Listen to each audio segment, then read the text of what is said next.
Okay, so on this road, there's two lanes that go straight forward. The left one is for normal driving, the one on the right is for overtaking. There's a parked van in my lane. I am not allowed to just overtake this vehicle without any checks or anything, because the people in the other lane, the right lane, would have had priority. Their lane was lovely and clear, and if they don't want to let me change lanes, that's literally up to them. As I go around this corner, there is a parked vehicle on the left, and I need to be incredibly careful that I've got enough room to continue forward, because if I'm going to be passing the white line, then I need to have permission from the person in the other lane to be able to borrow some of their lane. So this is a very important situation that we're talking about here today.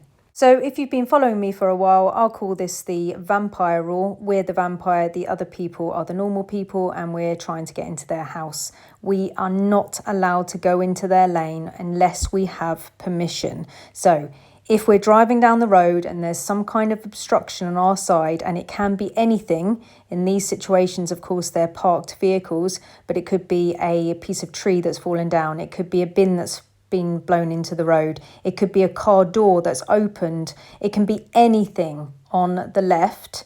If your lane has something in it and there's a vacant lane on the right, you can't just pass into it without special permission from the other people. Now you can see in the example today that I've been able to change lanes, and to be honest with you, I can't remember whether there was a gap or whether I was allowed in, because I was just collecting footage. But whatever happened, there was enough gap for me to go in there, or I was allowed to go in there.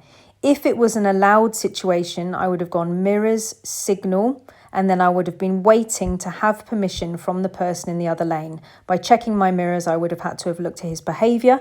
I would have had to have seen if he was holding back for me, or maybe he may have even have used a beckon, like a flash of the lights or a wave of the hand.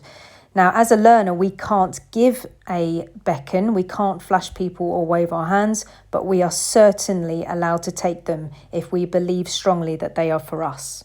If you are driving on the left lane and there happens to be a hazard in it, and you ask to go into the other lane, so it's mirror signal, and then the people just go, no, you can't come into my lane because I don't want you to. That means that you're going to have to stop behind the hazard. So whether it's a bin, whether it's an open door of the car that the person's trying to get their child out of, whether it's a bus, whether it's a fallen tree, did I say that? Whether it's any hazard on the left, it doesn't matter what it is. If the people in the other lane do not want you in their lane, or they don't give you special permission to go and use their lane, I'm afraid you're going to have to stop behind the hazard. When you do stop behind the hazard, don't get too close, because you don't want to box yourself in. Make sure that you leave adequate clearance to be able to pull out when somebody is nice in the end and somebody takes pity and lets you into the other lane, or when there's a gap because there's just less traffic behind you. When you change lanes, you either need to have a gap that's suitable for you to change lanes, or you need special permission from the other person. That's why I call it the vampire rule, because a vampire is not allowed into your house unless you deliberately allow it. That's the fable, right? That's the story of it. So when you're in your lane, you can't just move lanes. That would be extremely dangerous. Moving over that white line is a very dangerous thing to do unless you have special permission, or unless you can see that there's a gap.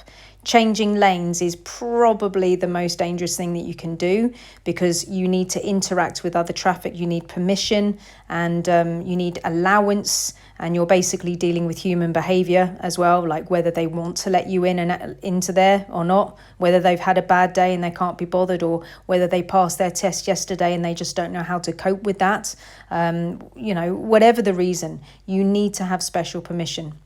So the best way to deal with this is to look really far ahead and see if there's a hazard in your lane. That's the first thing. Look ahead, see if there's hazards. If there is, mirrors and signal pretty much as soon as you see that the hazard is there, because you're going to need to use something called an asking signal. You need to have your signal on to ask permission to change lanes. The only time that you wouldn't use an asking signal is if it isn't very busy. So if there's only like one or two people coming, clearly just let those people overtake you and then put your signal on after they've overtaken you.